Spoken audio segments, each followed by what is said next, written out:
அதிமுக பாஜக கூட்டணியின் விருந்து சில காட்சிகளுக்கு அஜீரணமாகிவிட்டதாக பாஜக மூத்த தலைவர் தமிழிசை சவுந்தரராஜன் விமர்சித்துள்ளார்.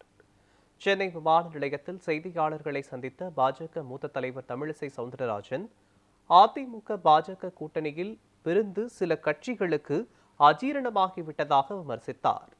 தூத்துக்குடி விமான நிலையம் மற்றும் துறைமுக விரிவாக்கம் காரணமாக முதலீடுகள் அதிகரித்து வருவதாக தெரிவித்தார். பீகார் வாக்காளர்களை குறித்து சிதம்பரத்தின் பேச்சு பொய் என கூறி தேர்தல் ஆணையம் அதனை திட்டவட்டமாக மறுத்துள்ளதாக குறிப்பிட்டார்.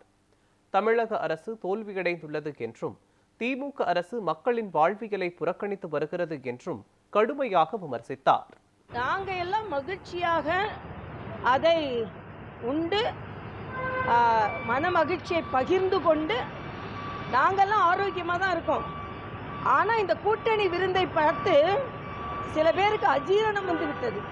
பல உதிரி பாகங்களை தூத்துக்குடியில் தயாரிப்பதற்கு காரணம், தூத்துக்குடியில் விமான நிலையம் விரிவாக்கப்பட்டிருக்கிறது, தூத்துக்குடி துறைமுகம் விரிவாக்கப்பட்டிருக்கிறது.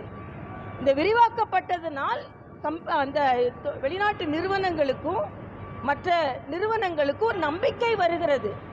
அதனால் முதலீடுகள் வெளிநாடுகளிலிருந்து மற்ற நிறுவனங்களிலிருந்து எப்படி வருகிறது என்றால் இந்தியாவின் பொருளாதாரம் மேம்பட்டு இருக்கிறது.